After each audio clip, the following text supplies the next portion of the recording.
Alright guys, I was just going to do this on my own. This is the M20 that was out of the E30 vert that I bought that was all smashed up. Here you can get a pretty good idea of the hole in the oil pan. Yeah, there is no oil whatsoever in it. We had, I think this bolt, oil pan bolt, was actually bent, so that was interesting. There's just a minor crack on the front. It's tough to see here. Sorry, I'm in the garage. Like I said, I wasn't planning to record this, but I'm getting the feeling that we might be in for a surprise. So you get your set up here. And I've got just these two bolts left. Get in here and see what we find. Get these last two bolts off. See if there's any carnage under there. Normally I don't. I would have stripped the motor, taken the intake and exhaust manifolds, accessory drives off, all that stuff, but I have a feeling there might be some carnage under here. And I'm just too impatient, so I didn't get to it. So it's gonna be extra fun trying to get all that stuff off with it tilted over with the heavy side down. But anywho, so we got all the bolts off. Select it. Well, that might just be the oil pan bits. Oh, I got one bolt here. I'm hoping that's just bits of oil pan that fell up now that the engine's the wrong way around.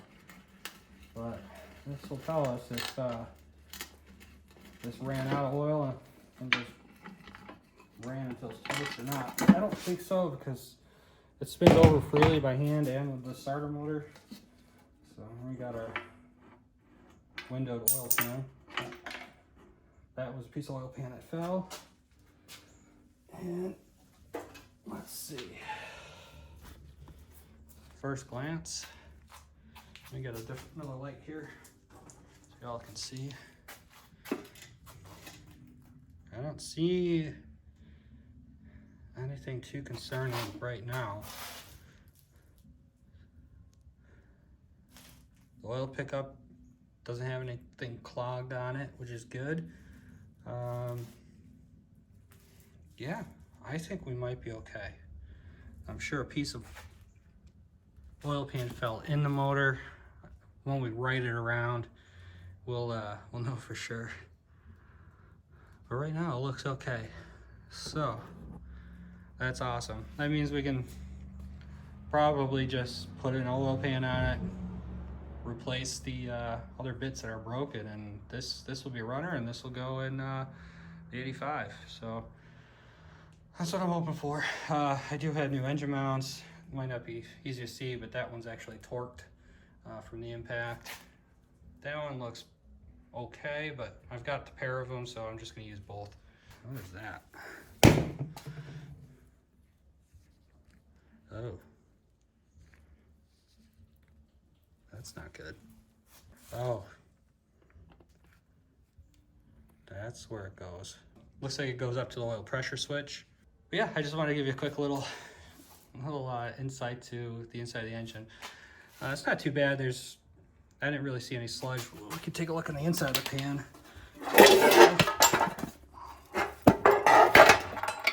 Oh. And then there's this, which probably went around. Yeah, probably went around this thing here. There's no big sludge in there.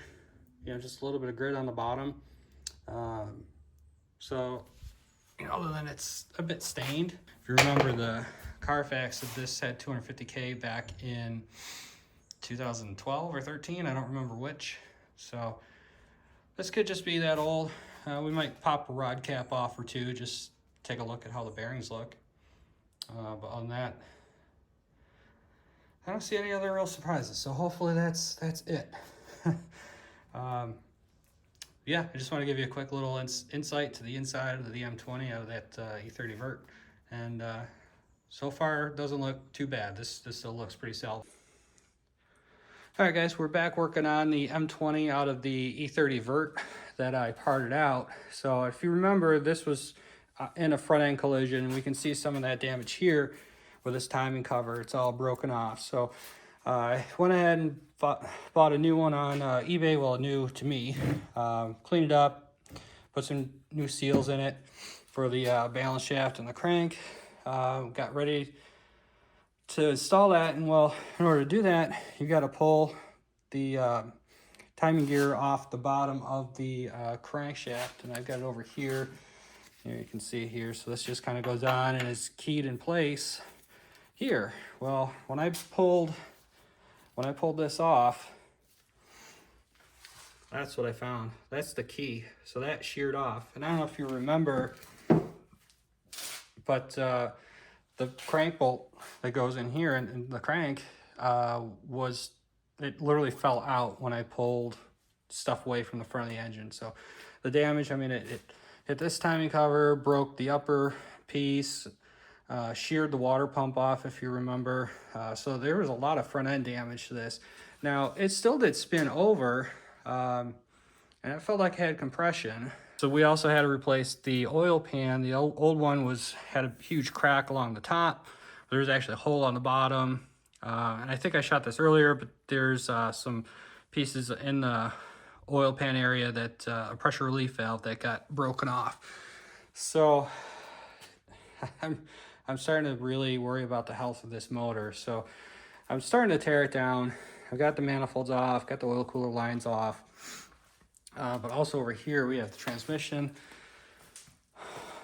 This is the 4-speed auto that was in the car. And if you remember, I had to actually cut the drive shaft off. It's kind of hard to see with this bad lighting, but the shaft itself is bent. And there was no way I was gonna be able to get that off. But if you also look, I cannot get any of these loosened. So something is really awry. It's hard for me to see if this flange on this side is bent or if it's just this side. But, you know, to get this apart, I'm going to end up having to cut it, cut the bolt heads off. But let's take a look at it as we spin it, see if anything looks wobbly.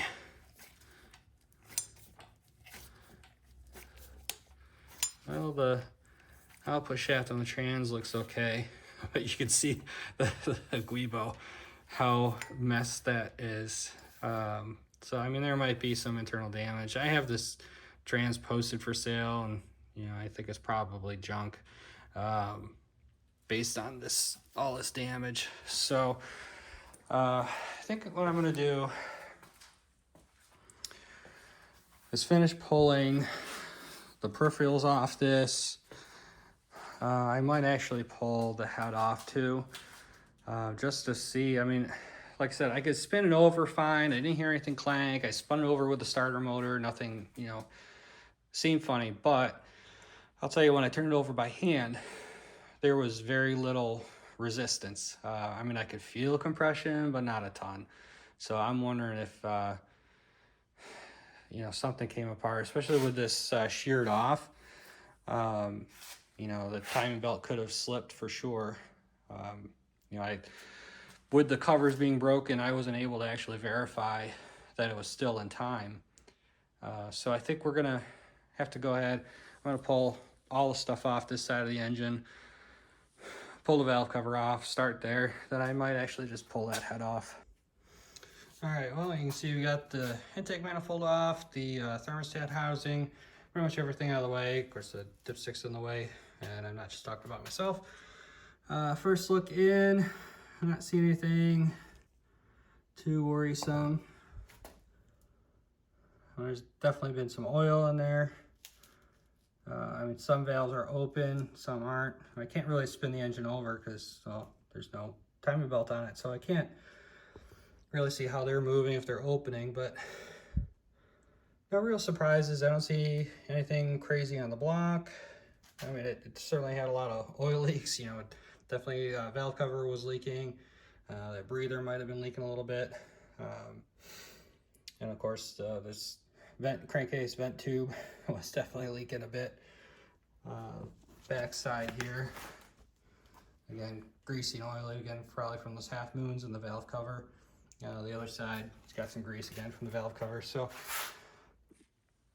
all right, so got all the nuts out. Let's go ahead and pop this valve cover off. I'm gonna rotate this a little bit your way. And let's see.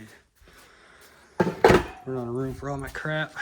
So, I mean, it's a little sludgy, gross. Nothing, oh, Yeah, this thing's junk. That is bad. In case you're not an engine expert, that is very, very bad. So it looks like it did break a rocker. That's definitely why I'm not feeling any compression when I roll it over. Wow. So, all right, well, this thing's parts. Let's stop messing around with it. Just continue on tearing it down. I'm still gonna go ahead and finish disassembling and, you know, pull his head off. I mean, why not? It's garbage. I mean, the head might be able to be saved. God, even the rocker even slid over. It's, so that can't, or that shaft that it's riding on is probably toast. Let's see if I can get a look at the cam. Can't really see it. I'll have to get that rocker off there to really see what's going on. But yeah, that's done. So let me get that off for you guys. Okay, so I got the oil spray bar out of the way. Here you can actually see the bit of the rocker arm that broke off. That was loose in there. So again, you see how much this rocker actually slid over. Probably try to get pushed out of the way as it tried to rotate. As we go down here, these all kind of look okay, but I got down here to this one, and you see that one skidded over too. All right, so actually it just pulled the head off. I thought these were like rocker bars that you could pull off and get right to the cam. That doesn't appear to be the case. These bars actually go all the way through the head. I don't really feel like messing with that right now. I can definitely feel ridges in that cam lobe, so that cam is junk.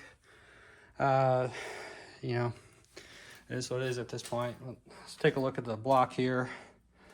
You can see definitely spots where, especially this piston, although that's not even the one that had the broken rocker,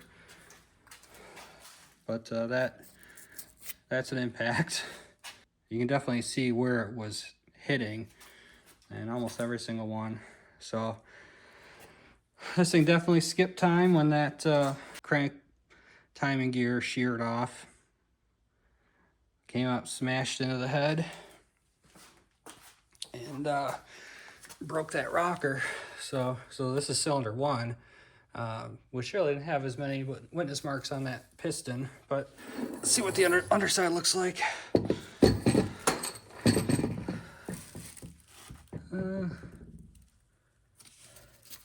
Ooh.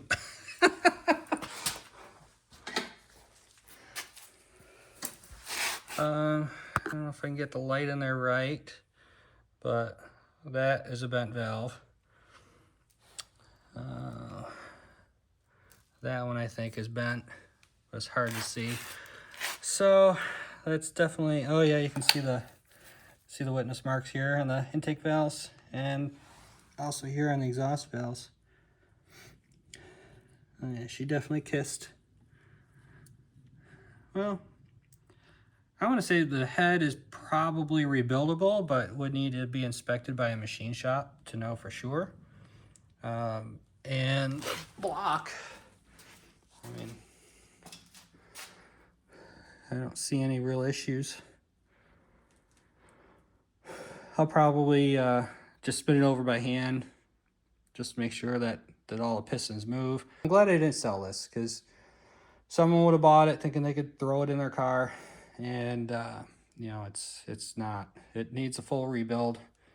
That's not something I'm going to do, because I really don't have a use for it. I thought about throwing it in the 85 real quick, thinking that would be a quick way to get this thing rolling and moving.